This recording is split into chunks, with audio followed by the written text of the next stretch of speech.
เออ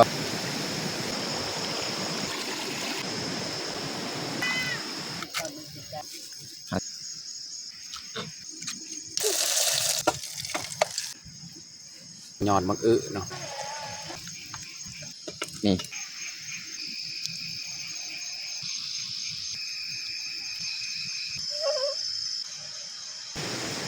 นูมันมากัดกินอ้อย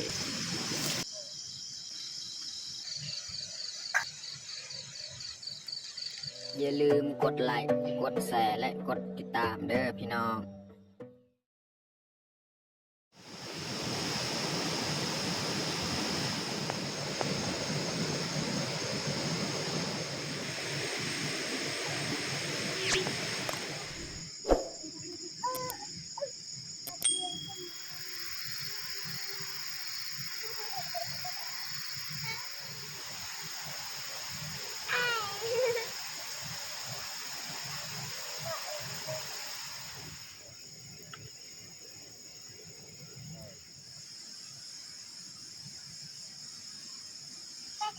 ครับสบายดีแล้วก็สวัสดีเบิร์ด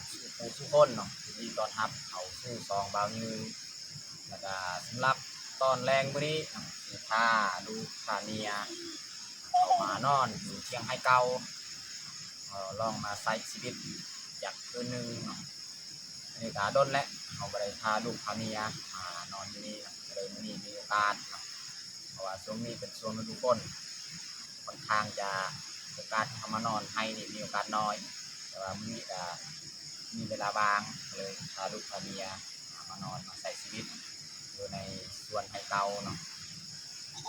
เอาพออะไรทางแต่ทุกคนติดตามเบิ้งติดตามชมเนาะบรรยากาศสำหรับพื้นนี้เนาะเอามาใส่ชีวิตอยู่ในเชียงไผ่เก่าหรือว่ามานอนอยู่เชียงไผ่เก่าเนาะแต่ทุกคนติดตามเบิ้งติดตามชมแบบยาวๆเลยตอนนี้เป็นแต่เฮาสีเกียมเอาหม้อยังสีมาหุงข้าวหุงน้ำก่อนเนาะเพราะว่าตอนนี้กับเวลา4 โมงปลายแล้วจะเข้า5 โมงยังก็เลยเราต้องได้เตรียมเอาหม้อเอาข้าวน้ำนี่แหละมาแช่ไว้ก่อนเนาะ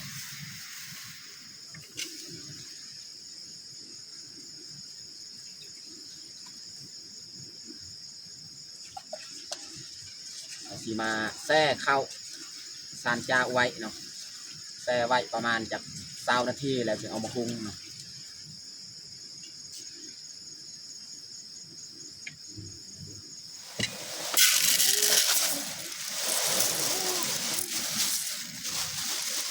ข้าวเจ้านี่มันซองจอกเอามาจากบ้านจอกเคิงจอกครึ่งมั้งแม่ใส่น้ำแบบนี้เราต้องแช่ไว้น้ำข้าวอันนี้พี่น้องเนาะแช่ไว้จังหน่อยบัดเวลาเราหุงมันจะบ่ไหม้เนาะเพราะว่ามี FC บางคนว่าเป็นยังคือว่าเวลาเบายึงหุงข้าวนี่คือมันงามมันบ่ไหม้กับแบบนี้แหละเบายึงจะแช่ไว้ประมาณจาก20หรือว่า10 นาทีเนาะเราจะแช่ไว้แล้วก็ล้างน้ำอันนี้ออกเนาะ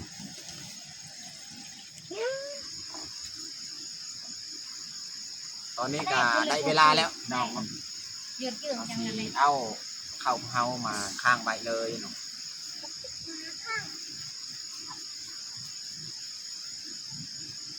ต่อไปนี่เราสิพาน้องพลอยมาเก็บพักตามสวนหั่นสวนน้องดาเนี่ยเบิ้งน้องแพงนี่แหละ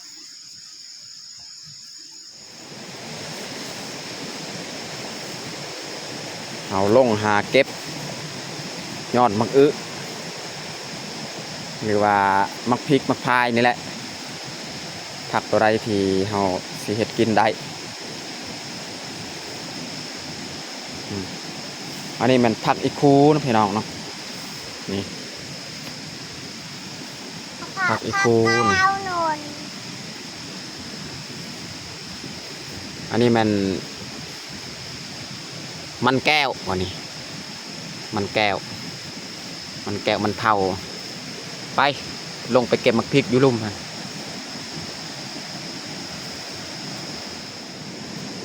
นี่พี่น้อง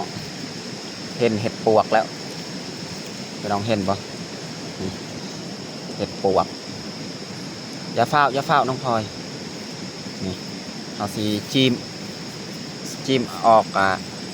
ตีนมันนี่เอาเก็บเลย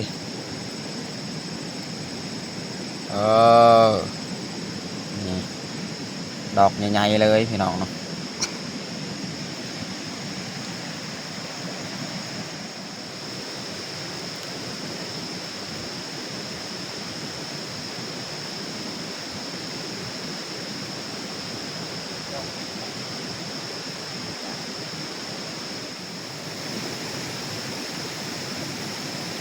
น้องพลอยเก็บมักพริก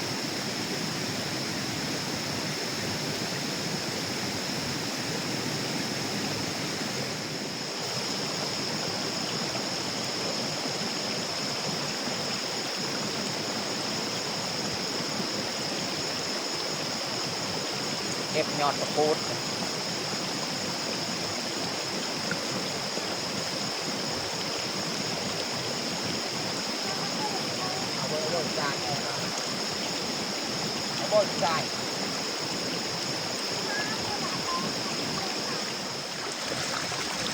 เก็บเลยหันเก็บอีกทางนี้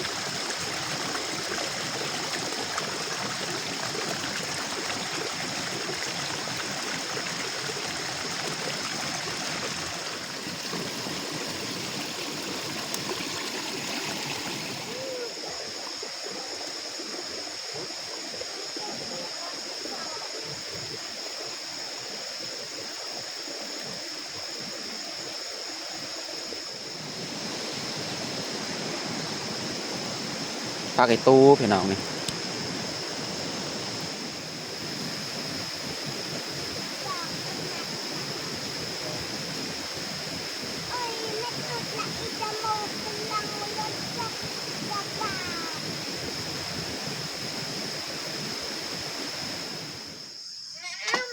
ตอนนี้ก็เรียบร้อยเอาพาน้องพลอยไปเก็บพืชผักเนาะ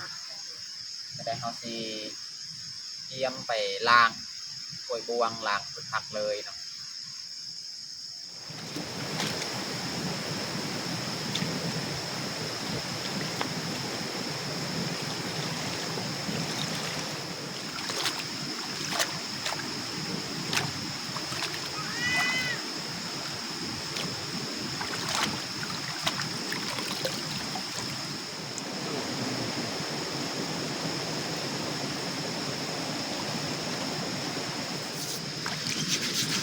อันนี้มันเคียงเราจะล้างเคียง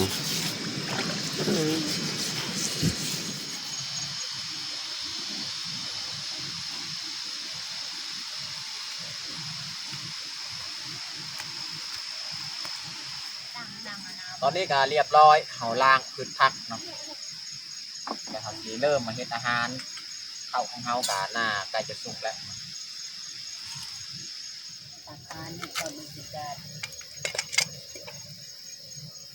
เขาของเขากาใกล้สิสุกแล้วพี่น้องเนาะ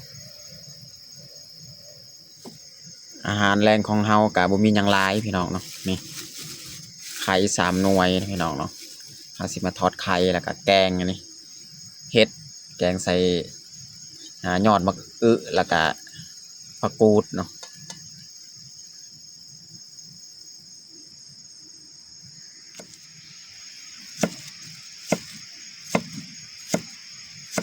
ซอยหอมแดง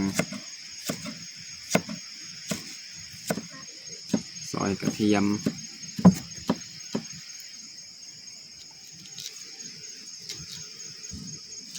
ซอยหอมบัว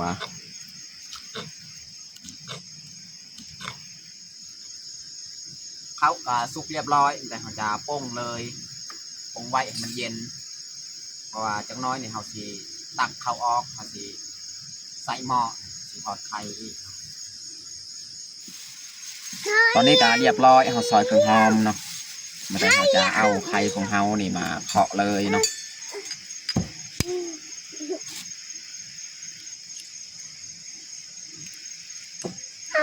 ช่วงนี้ก็บ่มีอาหารการกินพี่น้อง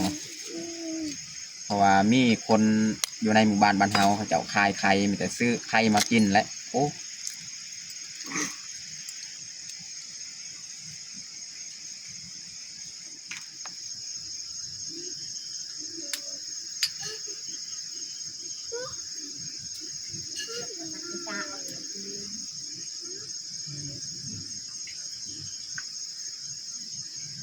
เอ้ย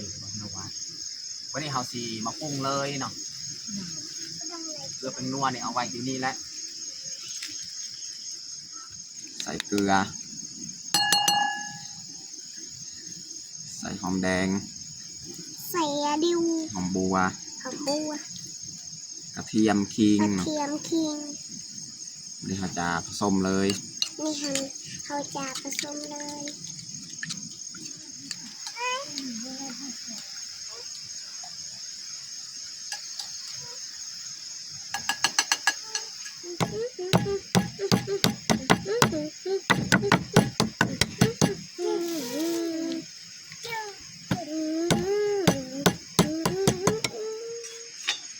เราจะบิยอดมือไว้ก่อนเนาะเพราะว่าข้าวของเราไปแช่น้ำแช่ให้มันเย็นทุกอย่างเราเตรียมไว้ก่อนเนาะจะน้อยไม่แต่เราสิเฮ็ดอาหารอย่างเดียวเลย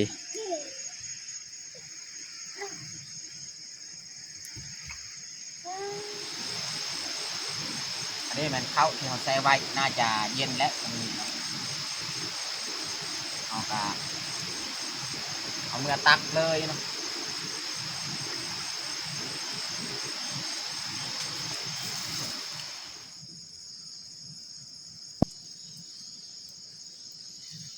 วันนี้เราเทเลยเนาะออกจากหม้อมันเป็นนี่แต่ว่าตัวนี้มันสีเหลืองๆทางก้นมัน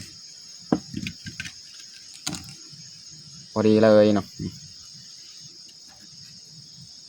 เอาแช่น้ำมันเป็นแบบนี้มันบดติดหม้อพี่น้องเนาะแช่น้ำมันเย็นตอนนี้กำลังจากเขาตักเขาเรียบร้อยบันนี้เราสีมาข้างหม้อเราสีมาทอดไข่ใส่น้ำมันน่าจะได้แล้วตรงนี้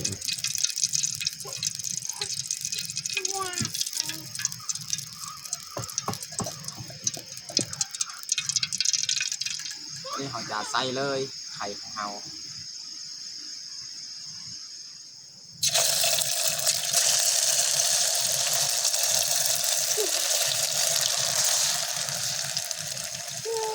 เราจะทอดซองเพื่อเหมาะมันน้อย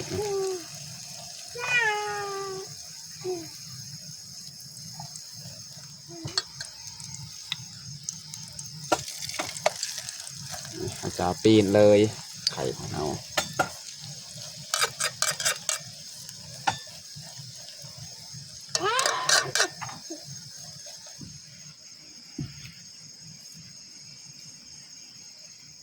บริหารสีทอดหอบซองอีกนะพี่น้องเนาะ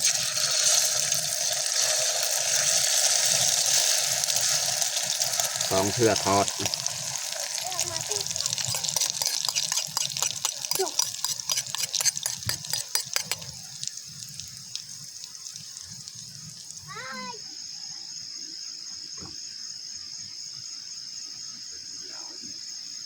ตอนนี้ก็สุกเรียบร้อยแล้ว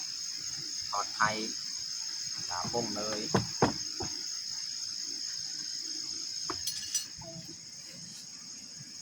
2 แผ่นเลยทอดเนาะเรียบร้อยเนาะทอดไข่ของเราตอนนี้บรรยากาศก็เริ่มจะค่อยๆมืดแล้วมืดลงแล้วดีแล้วเฮามามื้อนี้แล้วท้องฟ้าก็แค่แน่แจ่มแจ้งดู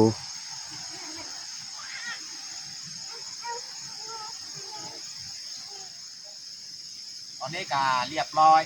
ของทอดไข่จะเอาสีแกงผักของเรา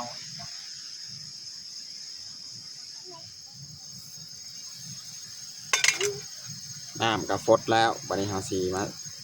ใส่หัวสีไข่นี่ใส่ขิงใส่ผงนัวเธอก็ทำ ใส่เกลือแล้วก็ใส่เห็ดใส่ยอดมะอึเนาะส่วนอันนั้นจักน้อยใส่กูดนะ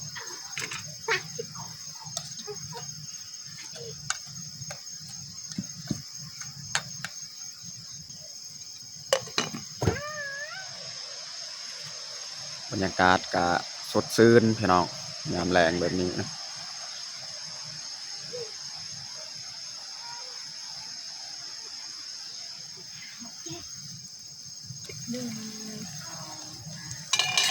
วันนี้เราจะใส่นี่ผักกูดอีกเนาะ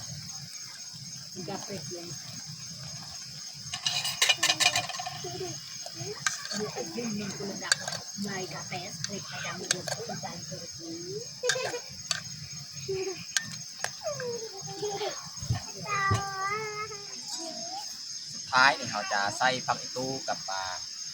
หอมบัวเนาะ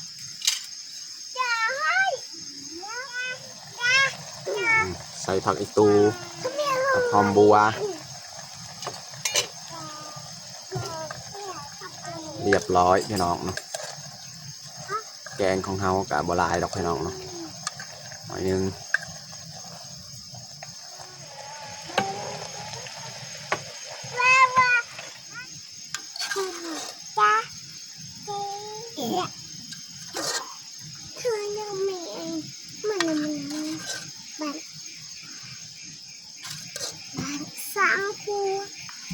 เทน้ำใส่บาทนี่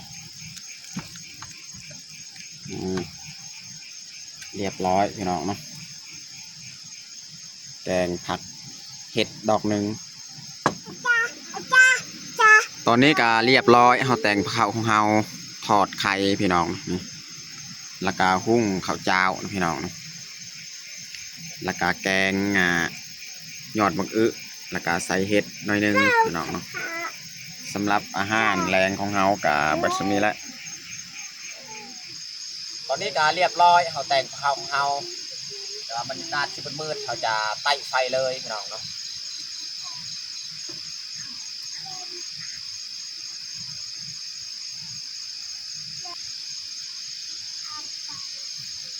เราจะมาไต่ไฟบัดต้มกระตักเอาตอนนี้ก็เรียบร้อยเขาแต่งข้าวของเราแต่เขาลงมือกินข้าวแรงเลยเอามาเด้อพี่น้องมากินข้าวแรงน้ำกันเอาน้องพลอยเอิญลุงปลามากินข้าวเอามาเริ่มมากินข้าวแรงน้ำกันเอามาเด้อพี่น้องมากินข้าวแรงน้ำกันกินข้าวอยู่ปลาอยู่สวนพี่น้อง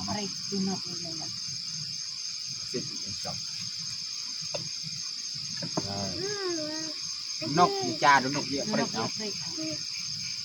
กินน้องบอก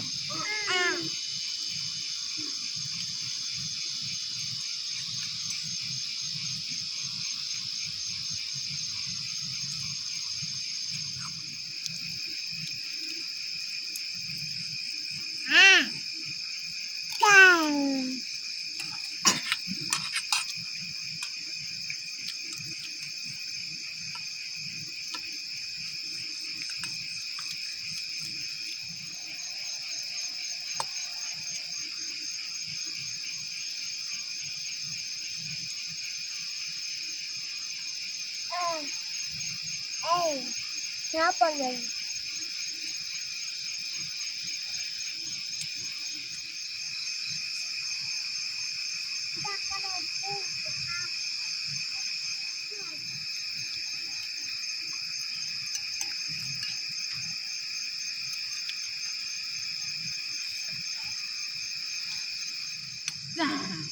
เอาหวังนะแต้ม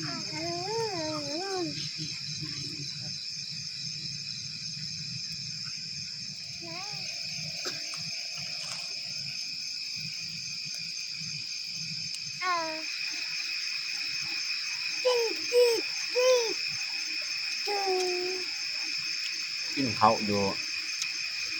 เชียงไฮ้นี่แซ่บพี่น้องอาหารบ่แซ่บแต่ว่าบัดกินนี่แซ่บพี่น้อง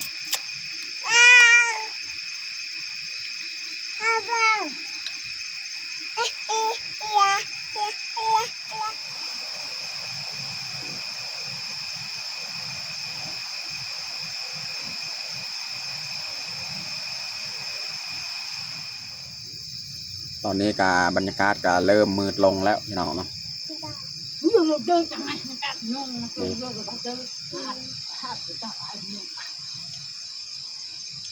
ไอ้ดุดไรดอก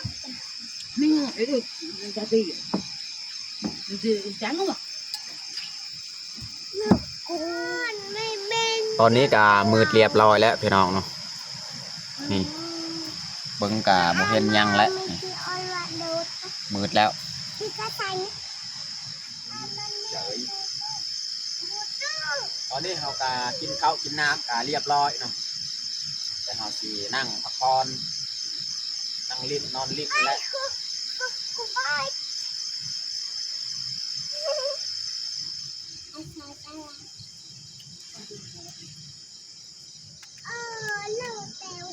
กับ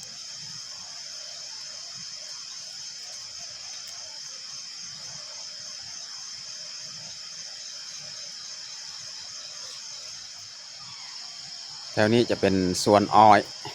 สวนมะกล้วยนี่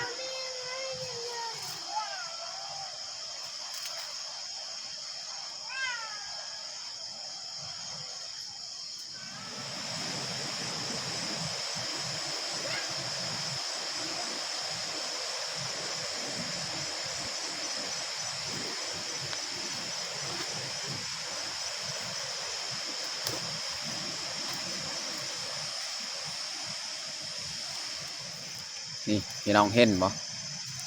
นู่บางทีคอยเห็นนู่แต่ว่าเราถ่ายบ่ทันนี่พี่น้องเห็นบ่นี่นู่มันมากัดกินอ้อยนี่พี่น้องเบิ่งนี่มันกัดกินแต่บอนปองมันนี่ถ่ายบ่ทันบางทีคอยเห็นมันแลนนี่นี่พี่น้องเบิ่งฮูมัน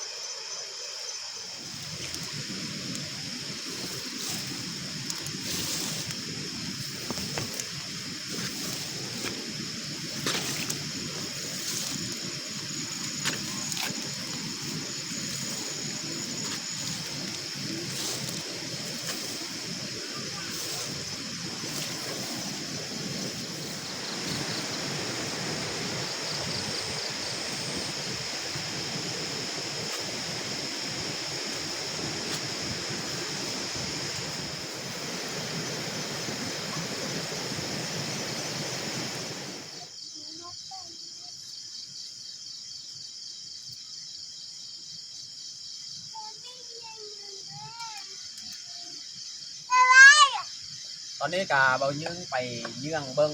แถวสวนอ้อยฮะพอดีเห็นดูมันตัดกินอ้อยแต่ว่าเบายึงกับไทยบ่ทันพอดียึงเยื่องเบิ้งนี่เห็นมันแลนนี่เลยเนาะ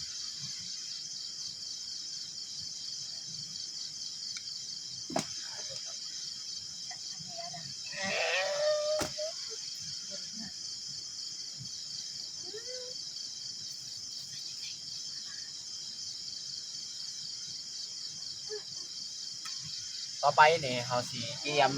แป้งบอนนอนบอนอยู่นี่แหละตอนนี้กับเวลา8 โมงแล้วเนาะเตรียมคอยกลางมุงกลางม่านลุก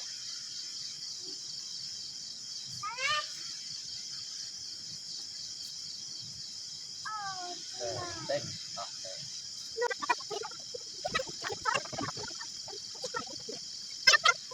อ้าวเย้